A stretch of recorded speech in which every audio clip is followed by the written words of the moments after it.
Hello viewers, welcome to my channel. With a brand new Hallmark mystery starring everyone's favorite baker sleuth, Allison Sweeney is back. One Bad Apple, a Hannah Swenson mystery, is a brand new film. Mike Cameron Matheson moved to Quantico from Eden Lake.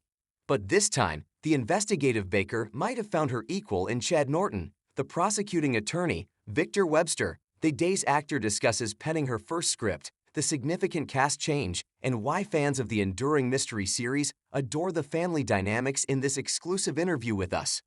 We would want to thank Allison Sweeney once more for her time in discussing this wonderful new Hannah Swenson mystery. The debut airs on Hallmark Mystery on Friday, April 5 at 9 p.m. Eastern. What Allie has to say about One Bad Apple is as follows. Hannah has returned. What's up with One Bad Apple? Hannah has made the decision to give teaching a go at the nearby college in Eden Lake.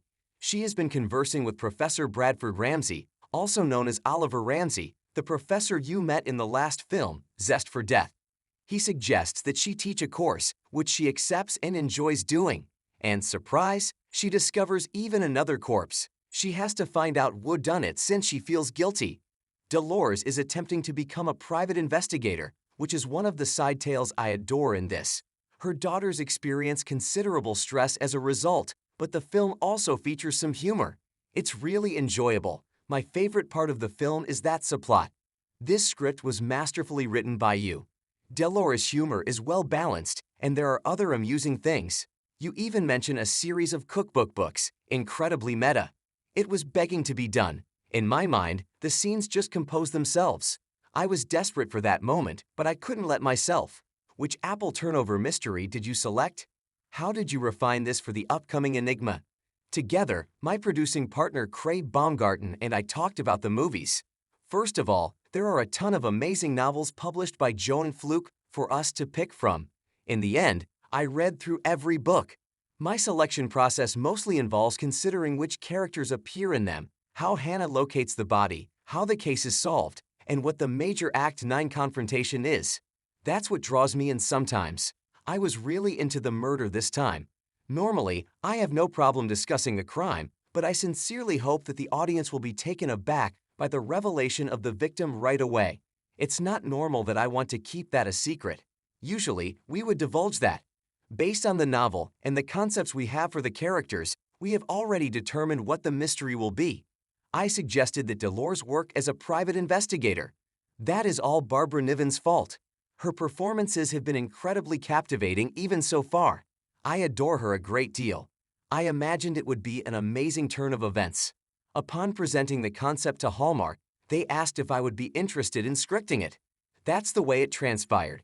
The opportunity to write it myself filled me with immense honor and excitement, and now here we are. Were you intimidated? How did you feel about the process of writing? Did you feel ecstatic? I was experiencing each of those emotions simultaneously. I felt both anxious and eager. In addition, I already felt a sense of ownership over the process because I had created the treatment and the pitch document myself. You begin to think, oh, that would be a great scene, and consider how you would write it as you are refining the concept. I started to assume responsibility. I was already feeling that sensation of ownership and wanting to write it when the idea occurred to me. When it was time to give birth, I felt like an elementary school student. I was under time pressure.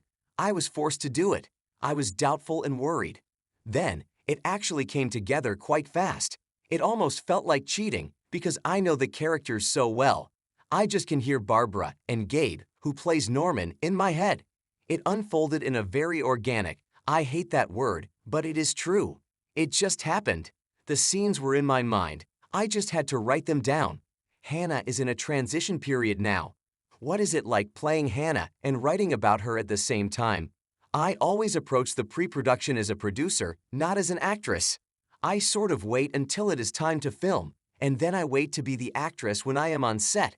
I try not to think about it as an actor until I am memorizing my lines, like the week before. Which, by the way, I thought it was going to be easier because I had written it. It turned out not to be true. I was thinking, that's weird, I wrote it. I thought it should be in my head, but it wasn't. I approached the pre-production process as a producer, not as an actor. I am looking at the whole situation of the series, and mostly the training and education I had from being on Days of Our Lives for however many years I have been on it. I am always thinking of the fans, satisfying the fans and keeping them invested, wanting them to watch more, wanting them to know how much they mean to me and how much I care about how they feel about watching these movies. That is the number one priority that I have as I tell these stories. This is what I am thinking, from the beginning, from inception. I also want to give Joanne Fluke's readers little Easter eggs and shout-outs from the book, so they know what is coming. Such as, if it is apple turnover, they know to expect this. I want to give them that feeling also. Those are all the thoughts of what goes into development of each mystery. I just heard an interview on Hallmark Mysteries and more with Lisa Hamilton-Daly. She said that they are going all out with the rebranding of Hallmark Mystery.